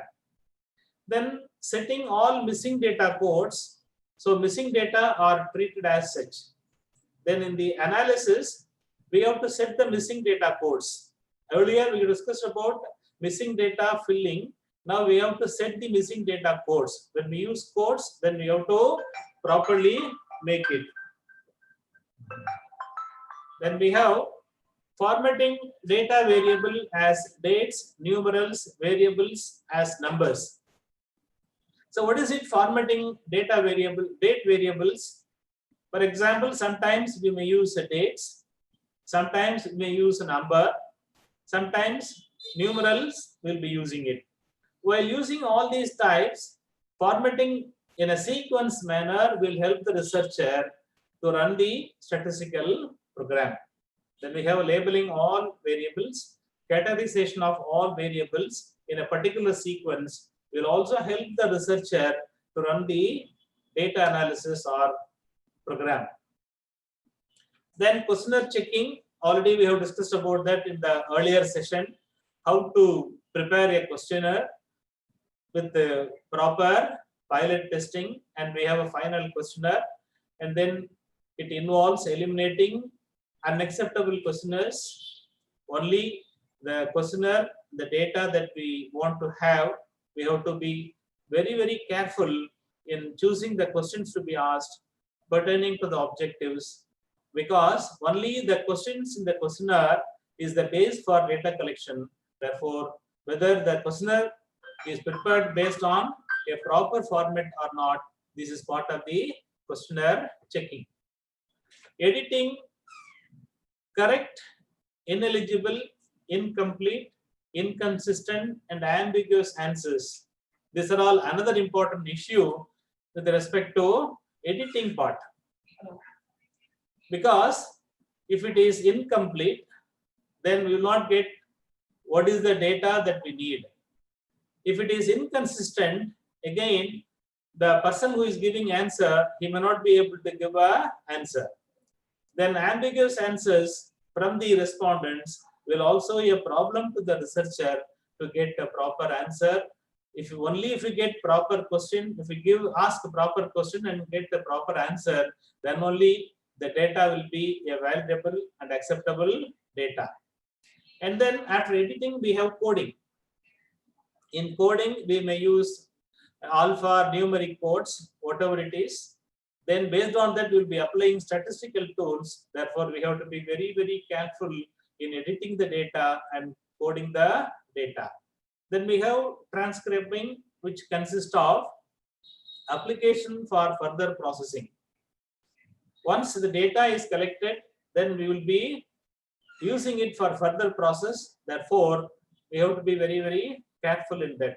Statistical adjustment, it deals with data that requires weighting and scale transformation. This is based upon the statistical adjustment. It's not value adjustment, it is only statistical adjustment. We are not going to change the data, it is only adjustment with respect to weighting and scaling techniques. And then analysis strategy selection, data analysis based on earlier work in designing the research project, but it is finalized after consideration of characteristics of the data that has been gathered. So analysis will begin after questionnaire checking, editing, coding, transcribing, statistical adjustment. Then only we can start the analysis. If we start the analysis by following the technique, then it will be easy for the researcher to go about in finalizing either the statistical application or any other analysis like a tabulation, and then applying to SPSS and then getting the result, which will not be vague or whatever it is. Once we have done all these things, then we can store the data for future use. The data may be qualitative data or quantitative data. All these things are already explained by Dr. Soundarapandyan in the previous session. Now we have post-analysis procedure. This is one of the important aspects for a researcher while doing the post-analysis. This incorporates all statistical analysis. A researcher cannot relax or throw away the data. It has to be stored in an organized manner.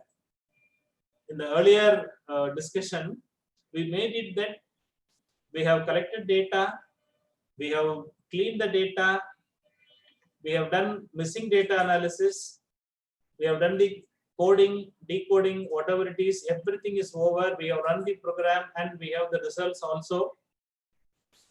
After finalizing everything, what is the next? Is the post-analysis. What to do with the data that we have? Whether the data after the use useful or not. So these are all some of the basic question arises before the researcher in the post-analysis procedure. The first thing that he has to do is verification. What is it verification implies? We have the following points. Double checking the input and evaluating the output. Because what is the input that we give, then only you will get the output. So what is the input? What do we mean by input? Input is the data. Output is the result. So the data after cleaning, coding, and then ascertaining the genuineness of the data, if everything is correct, therefore it is called double check the input, authenticity of the data. Then only we will get the proper results. Then based on the result, we can do the evaluation. While combining both, while giving the input to get the output, normally we say GGO. So this is popularly used by all the researchers. Garbage in and garbage out. In any statistical model or mathematical model, if you give any data, what is the result that we want, it will come. But what is the input that we are giving? What is the output that we want? It should be authentic and appropriate. It should not be a garbage in and garbage out. It should be essentials in and essentials out. It should be proper one and proper out. What is the input that we give? It should not be a garbage. It is going to give a result, and that result may be used by an academician, may be used by a student, or it may be useful to the society, or it may be used by the government, or for any policy formulation. Somewhere, sometimes it will be useful. Therefore, the GGO is important. What the input that we are going to give, that matters. It is not a matter of thing. It is an important thing. Any researcher, when the researcher gives the input, he has to be very, very thorough and careful, because the result that is going to come out maybe sometimes disturb the system automatically. So this is the second point, is the core one for any researcher to ethically do some research in the field. Then we have data to be preserved in the used format after checking. We have to preserve the data in whatever format that we have done. For example, it may be Excel, in particular version, or it may be SPSS in a particular version, or it may be in some other software of a particular version. So we have to preserve the data in the same version, then only we will be able to use the data for any future use. Accuracy of computation and the reasonableness of results to be checked. Computation and reasonable things should be there in the analysis. Check the data used in statistical or mathematical models that we have already discussed about it, which is also part of verification. Check the results obtained from computer for its genuineness, because as I told you, any data that we give, computer will give the output. So computer may not think, may not say what do you want. It will give, when we give the data, it will give a result. Therefore, check the results obtained from computer. While checking the result, whether we have entered the correct value or not, this is the responsibility of the researcher. By entering a wrong data, the result will come, the result may not be useful to the researcher. Incorrect entry, there will be result, but the result may be incorrect. Therefore, computer will not think like a human being. Therefore, it is the responsibility of the researcher genuinely give the correct data and get the result. This is called the blind faith. Why it is called blind faith? We gave the data, result has come. Then this is not the way to analyze any research. So what the data that we give, the computer will not think. It will say only right or wrong, or some other error term will come. But if it is done properly, result will come. But anything wrong, it is the responsibility of the person who is entering the data. Therefore, this is called the blind faith. After verification, we have storage. All data sheets, records of calculation, printouts, disk, CD, DVD, pen drive, hard disk, and other forms of data that we have should be labeled with the name. For example, the research is pertaining to COVID-19, or this is pertaining to your MPhil work, or it may be pertaining to your PhD work, or it may be pertaining to a paper, research paper work. Any work, that means where what for we have collected the data, that data should be labeled properly with a broader writing. It should be organized. We have to organize it properly. If it is in the form of CD or in the form of any other CD, DVD, pen drive, etc., it should be properly organized. If it is in the printout form, again it should be properly organized. For example, if we take a printout in the inkjet, then after some time, each paper will stick to each other. We cannot separate it. It may not be useful to the researcher. If it is taken printout from proper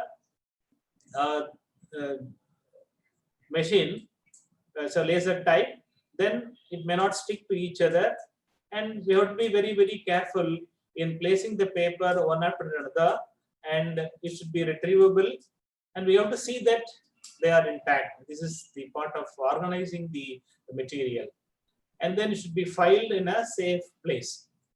All the data sheet and etc. it should be filed in a safe place. Wherever we go, we have to carry this. For example, we may shift our house, we may change the room, and wherever we are keeping the resources, we should see that it is safe. And every year we have to clean it properly. Researcher himself or somebody in the future may be using the files or the data that we have stored. Therefore, we have to be very, very careful in that. Keep the file in a box, labeled with some title, and keep them in a safe place. Carry wherever you shift from one place to another place to make it useful for many years.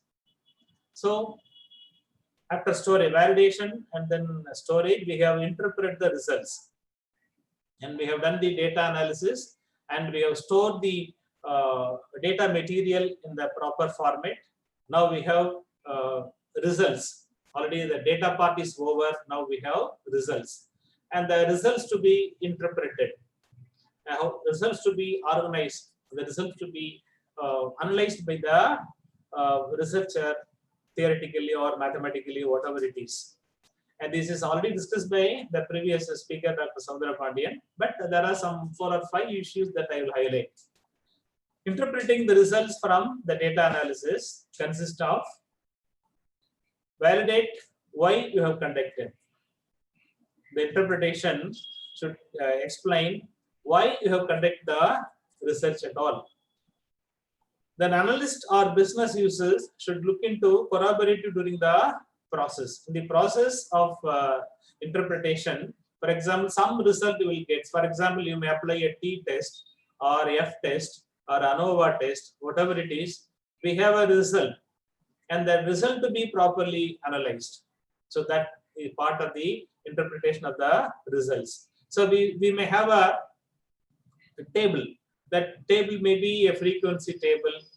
The table have many pages. Then we have to concise the table in a smaller and neat and presentable form. So this is another way of preparing the table. From the table we have to interpret. The table should have table number on top. The table should have the, for example, what for the table is meant. The title we have to give.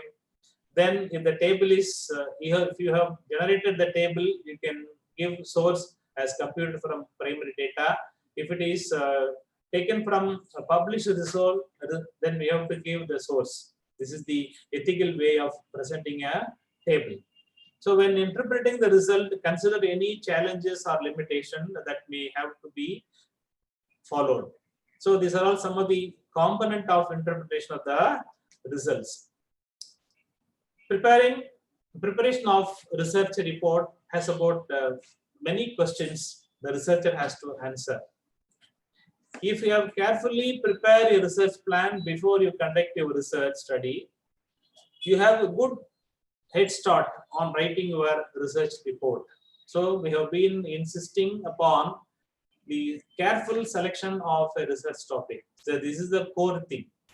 And then proper review of literature collection, then framing objectives, hypothesis, formulation of research problem, methodology.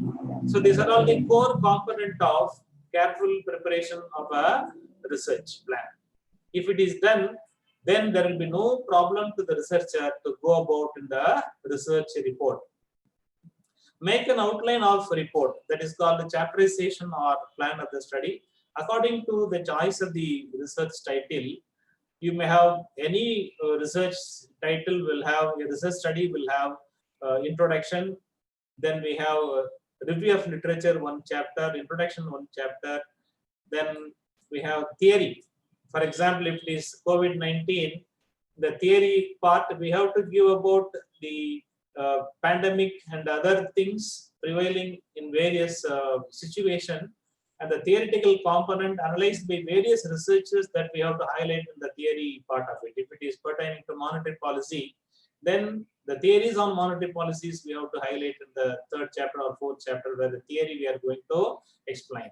If it is fiscal policy, if it is pertaining to industrial development or working of an industry or labor problem, whatever topic that we choose, after the review in the theory side, we have to give appropriate theories, available theories to strengthen our research problem.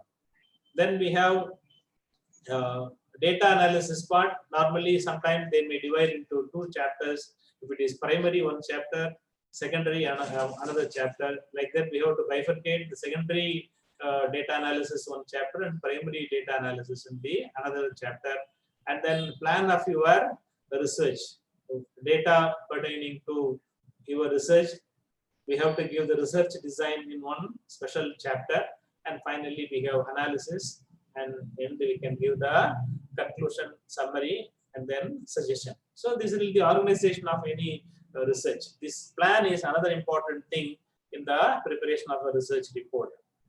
And then identification and ordering of major topics, followed by differentiation of each major heading into logical subheadings. So in the different chapters, say maybe 5 chapters or 6 chapters or 7 chapters according to your chapterization or plan of the study, in each chapter we have to have major headings and logical subheadings. Major headings in one notation and subheadings in another notation, it should be there.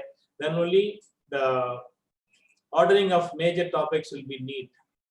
If you change the order, then the order may not be attractive to the reader. He may disagree with what we have find out in the research. Therefore, major heading and subheadings are to be properly planned with the sequence of numbers or any other notation that matters. Normally, research report is written in past tense. How to write a research? Normally, when we talk in a general way. When we write, it requires a skill. While writing a research report, it requires more special skill, because this is going to be useful to the society or for any policy formulation. So normally this is done after a particular data collection and analysis. It should be mostly given in past tense only. It will be useful to the researcher. Then general rules in typing. All research report contains a description of topic or problem, review of literature, description procedure, description of results, qualitative and quantitative studies. All these things are part of the report. Make writing part of your professional life and responsibility. So it is the responsibility of the researcher to prepare the research report professionally. So begin with outline that identifies and order major topics and differentiate each major rating into logical subheading, already given in the previous third point. So major headings and subheadings are the major component of the chapterization of any research report. And then write, edit and rewrite with an eye toward progress, not perfection. So it should be perfect, but anything pertaining to this, editing or rewriting or write, etc., it is only for progress, because the research is not an end. Normally we say it is only beginning. Therefore, a person who is doing the research should be careful in writing, editing and rewriting. Relate aspects of study in a manner that accurately reflects what you did and what you found. So this is another thing that a researcher has to think in the report writing. What do you want? What you did in the analysis? What you have done? You have to think about it, and then what you have found.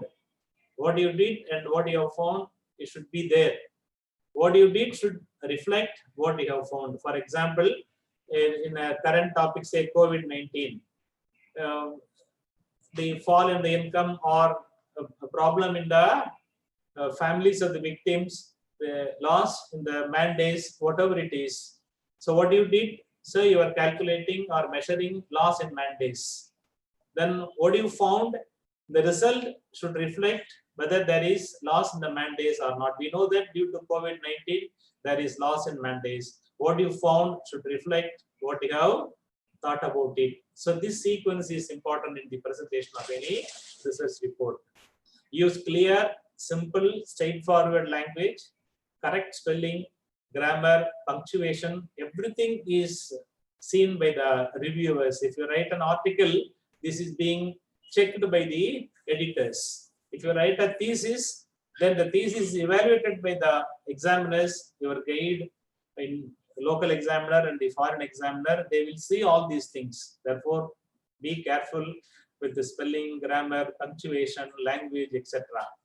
So they may write the cogency, they require cogency, and then step by step development of the research problem, everything they will watch. Therefore, this point you have to be very, very careful in the preparation. Proofread the final report at least twice. After completing the research report, you close it and take rest for some time, then open it again. Then only you will be able to see the writing afresh. It will be helpful to you. If you continuously keep on checking it, the error it may not come to you. You cannot see it. Therefore, it better close it. After some time, you open the computer or open the manuscript and read once. Then only you'll be able to find out any mistake in the manuscript, whatever it is. This is another part of proofreading. Then, consisting with the goal of objective preparation, we should avoid I, my, we, our. Similarly, impersonal pronouns, passive voice may be used. Instead of I, we, myself, etc., we can use impersonal pronouns. Written in a clear, simple, straightforward style. And then use of abbreviation and contraction generally discouraged. Authors cited reference usually referred to by last name. The method, for example, we can follow the APA format in the reference side. Manuscript should be final before typing. So before going for typing, your manuscript should be ready. You read the manuscript twice, 3 times. Give the manuscript to your friend or to somebody. If it is a research work, give it to your guide or give it to your team of people who are monitoring you. Ask them to read everything. Then you give the manuscript for typing. Then you watch the format and style according to the university or according to the journal. You have to format. Some may require justify, some may require Times Roman, some may require a particular style. So format and style is another thing that we have to consider in the preparation of the research report. Consistently follow a selected system for format and style. Refers to rule of spelling, capitalization, punctuation, also part of format and style. The general pattern of organization and arrangement of report is also another thing in the format and style. Publication manual of the American Psychological Association, also called the APA manual, specifies the style. APA manual is available online. Kindly go to the website. And then refer that APA guidelines before you prepare the final manual. Then we have title of the report should describe the purpose of the study, and then acknowledgement must be there. Table content with the outline, table number, table heading, that is title, source must be there. And then abstract should describe the most important aspect of the study. Then introduction in the first section. So these are all some of the things a researcher has to think. I want to mention about the abstract. In any research paper, after preparing the journal article, you have to have an abstract and keywords. This is another point that we have to consider while preparing a journal article. So if it is a report, summary of the report must be there. If it is thesis, it is not required because the chapters, at the end of the chapter, will be giving the conclusion where we will be summarizing what we have written in the chapter. So according to the research study, maybe a dissertation, maybe a thesis, maybe a journal article, maybe a report. According to the format, you have to give the abstract and other things, abstract and keywords. Why the keywords are important? Because while we do the indexing, because our journal is now indexed now, while uploading, I would see they add the keywords. The specific column is there in the international indexing. When the person who is searching for the journal, it is easy for them. Your journal will get more popularization in the international indexing. Therefore, keywords are important. All the important keywords that you use in the research paper must be there after the abstract. Then the regular format, as Dr. Sandra told, you can prepare the journal. Then description of the participants, and then procedure selection, conducting the study, result section, tables and figures. So these are all some of the component of formatting the thesis. While formatting this, all these steps we have to consider. Then only it will be neat. Each research findings or result. And then overgeneralization, we have to avoid. Reference section, we have to follow the APA format or a normal international format. Appendices must be there. If you use primary data, we have to add the questionnaire in the appendices. and the some tables may be lengthy in the body of the chapter. Nowadays, we are not giving all the tables. Normally, we send that we give the table in the appendices. When the evaluator needs to check the table, he can go back at the end of the thing and he can see the tables in the appendix. Sometimes some examiners, they need the calculation, what method we have followed, what data we have followed. We have to append in the appendices. Then only what we are given in the regular chapter, when the person want to check it, he can go back at the end of the appendices and check whether this is given or not, whether the researcher has followed proper mathematical formatting or the model is correct or not. That we will check from the data and the method we have followed in the content of the paper. The journal article typically shorter than thesis.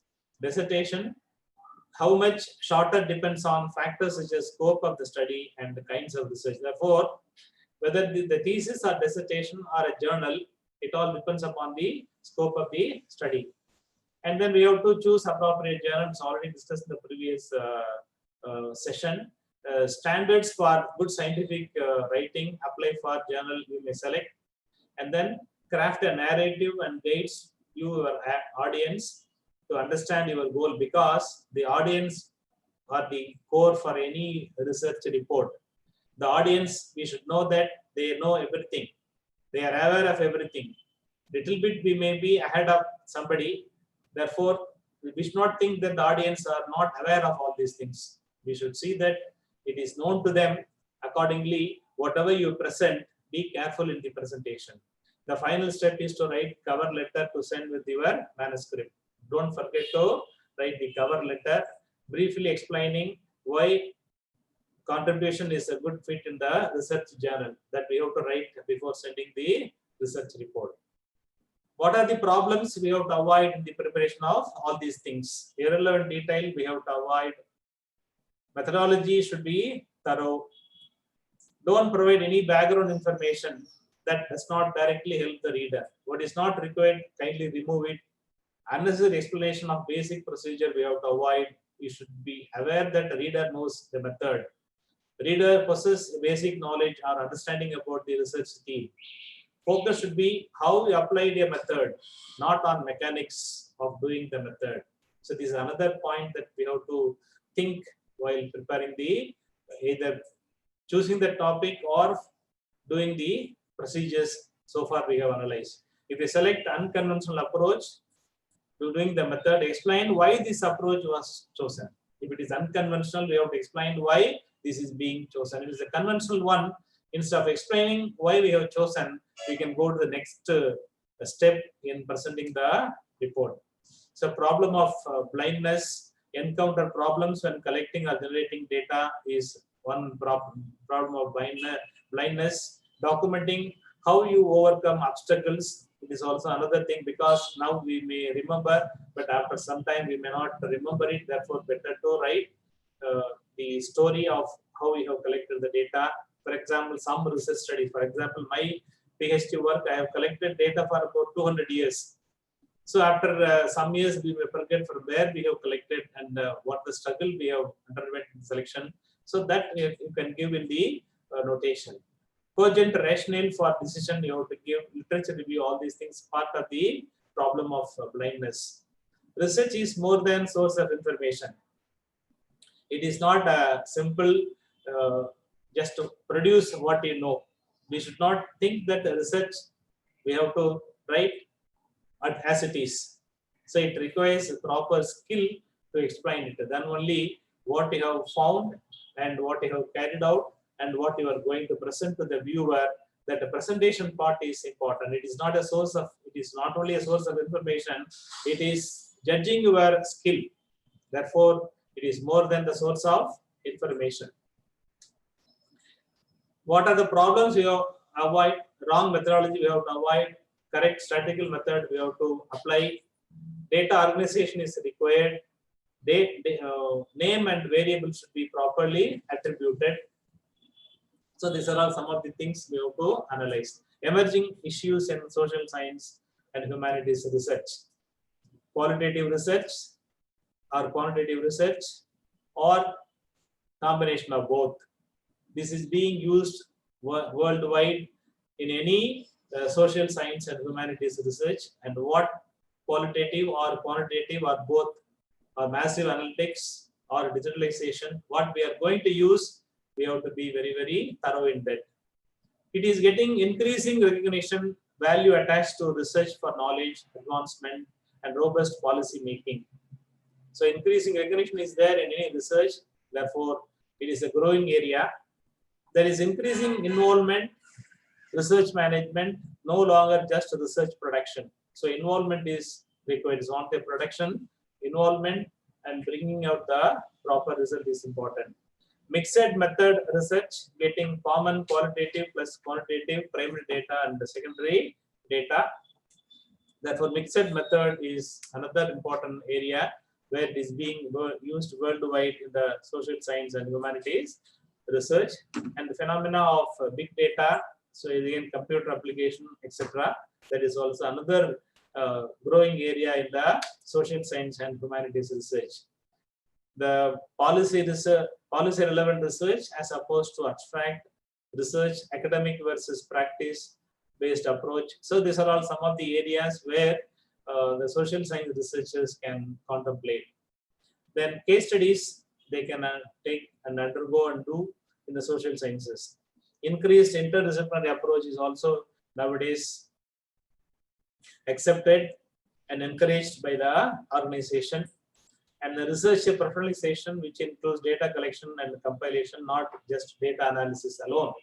Based on data collection and compilation only, we have to pursue our research. Then only there is a professional approach in the social science and humanities research.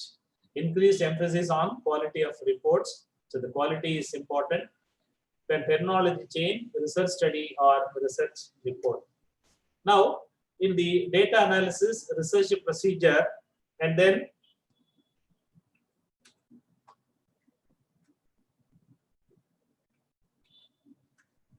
data analysis, post-analysis, procedure and research report writing.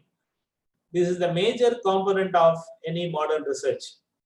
So far, in this session, we have discussed about the nuances of data analysis, what are the requirements of post-analysis procedure, and how a research report should be written, and then what are the chances or opportunities of social science and humanities research. So all these things combined together, and we have an idea as a researcher how to go about in the data analysis. From the collected data, what are the methods we are going to analyze, what are the essentials that we have to follow. All these things are important in the data analysis. In the post-analysis procedure, how to preserve the data and how to interpret the data and how to give a proper research reporting. And then what are the things we have to be very, very careful, that is also given in the post-analysis procedure. And the research reporting, it is not your production of a result, it is a research reporting. Research reporting resembles or embodies our knowledge. They are testing our knowledge. We have chosen a topic, it is a test on the part of the person who is doing the research. This is being watched by somebody. This is being read by somebody. It will be useful to somebody. Some student may review it, or it may be helpful to the for policy making. So that we have to think and analyze before giving a proper research report. So with this, I thank all of you for having come over here and be part of this 3 day seminar, webinar on research methodology. I thank you one and all. Thank you.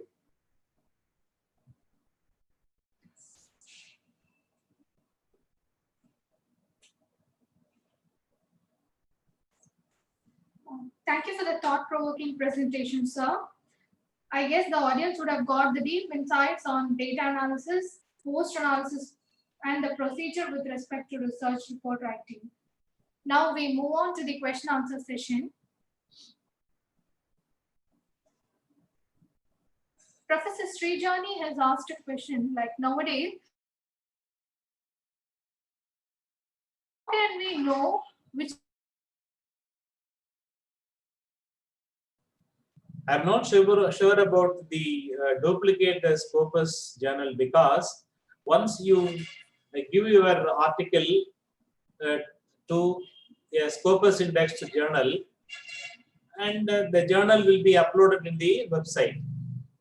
You can go to the Scopus index website, and you can directly go to the Scopus index website and check whether your article is published in the Scopus index website. They have a website.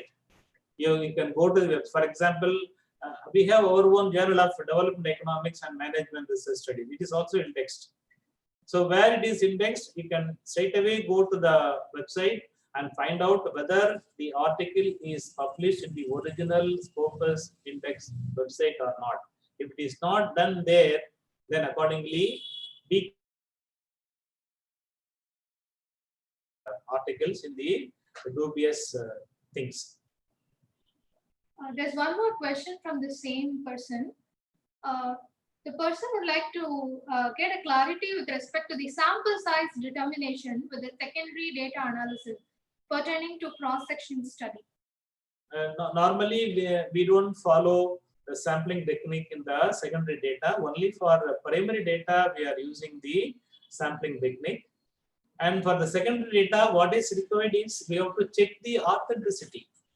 As I told you in the earlier session, whether the data published, the data that we are going to use, published by some organization, we have to check only the authenticity. If it is a government-based publication, no issue at all.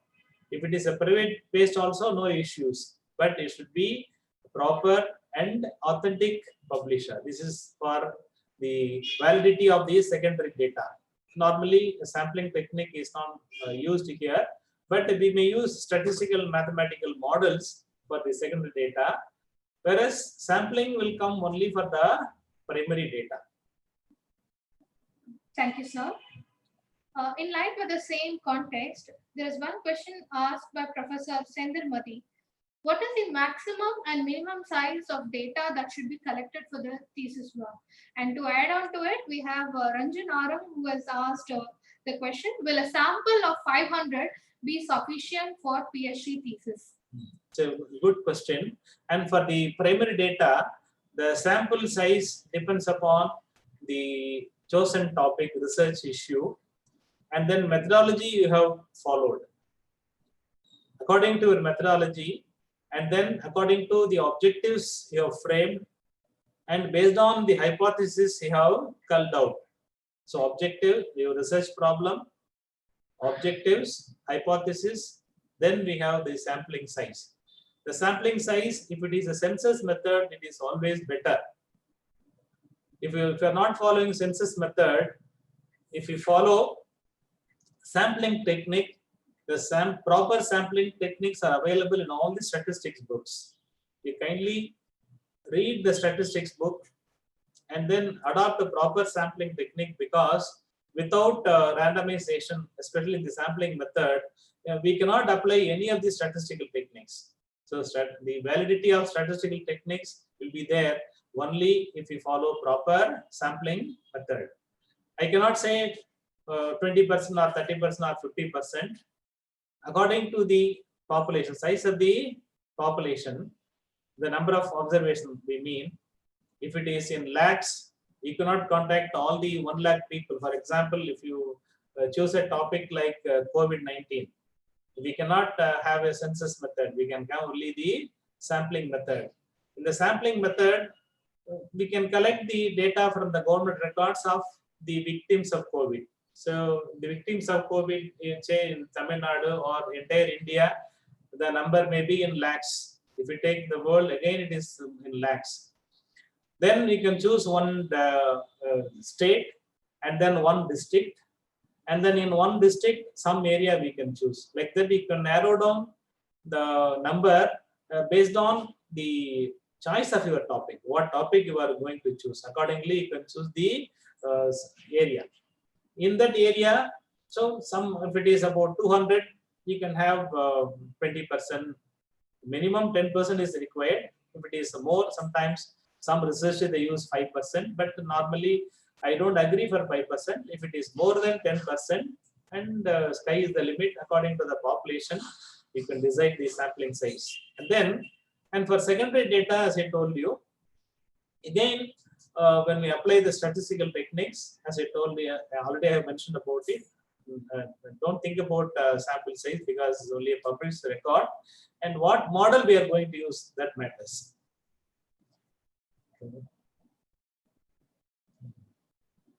Thank you, sir. There's one more question from Professor Sagarika Saha. Sir, I wanted to know what is the difference between a research question and a research problem, and also the steps in research process. Is it dependent on the research problem? Yeah, research question will come first.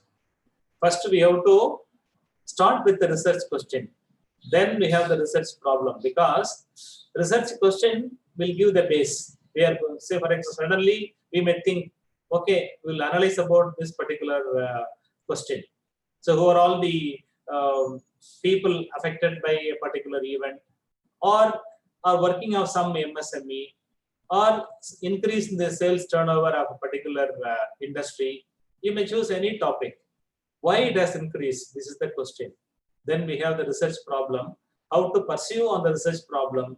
Then we have to follow the procedure, what we have discussed so far. It is available in all the textbook, and then methods of thesis writing books are available. It is also available in the website where you can follow, and properly we can pursue on the research problem. Research problem comes in the form of formulation of the research problem, and then a sequence. This is much broader compared to the basic question of research question. It's only a question. This is the intuitive.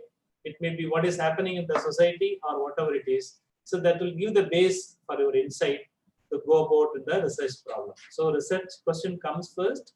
Then when we elaborate it, then we have the research problem. Thank you, sir.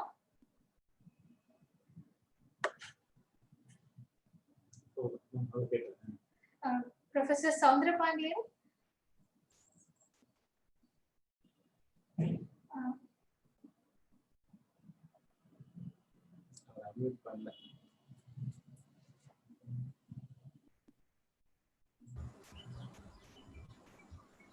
Okay.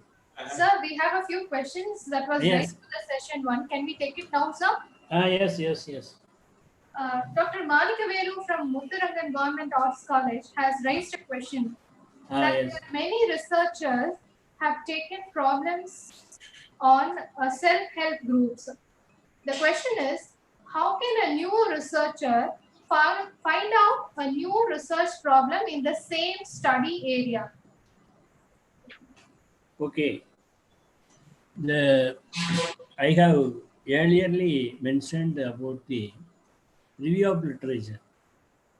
When we go through the past studies regarding the self-help group, many aspects, that is finance, employment, or gender, or many other aspects will be covered earlier. Any other aspects which are covered, not covered, this is new. So you can choose the theme for your research. Okay. Thank you, sir.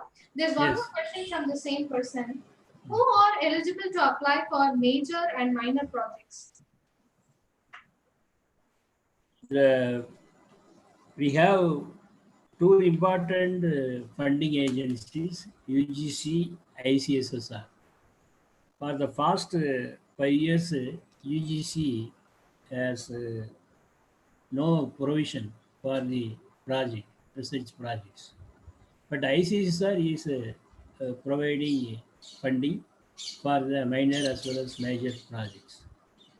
You can go through the website, in the ICSR website, for college teachers and for university teachers, and for so the two for applying the minor project as well as major project. Okay, so I already mentioned in my speech regarding the thrust area, that is the issue based.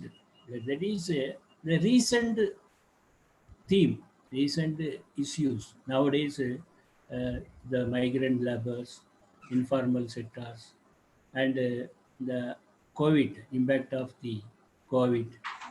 This is the recent issues. Previously, during the 1990, after implementation of new economic policy, the economic reforms and the global financial crisis during the period 2008-9, and now the recent issue, that is the disaster management, uh, just like the COVID, etc. So it must be new and also issue based. It must give some suggestions and solutions for the policymakers. So such topic, that is the thrust areas. Okay. Thank you, sir. Thank you for the extraordinary Q&A session, sir, to both Dr. Trinankar sir and Dr. Sandra Pandian. Yes. I Thank you. request all the participants to fill the feedback form shared in the chat box. E-certificate will be provided to all the participants after the third day of the program. Tomorrow. That was indeed a wonderful day of learning. With all the spirit, we will be gathering tomorrow at the same time for the second day of this international workshop on methods of research in social science and humanity. I request all the participants to join us tomorrow by 9:45 a.m. for the workshop, where we have a distinguished professor of economics from USA, Dr. Kishore Kulkarni, for the first session, and Dr. Sarat Chandran, Professor of Economics, Goa University, in the second session. I request all the participants and resource persons to kindly enable their video to join us for a virtual photograph, which we can share it as a memory in our diaries.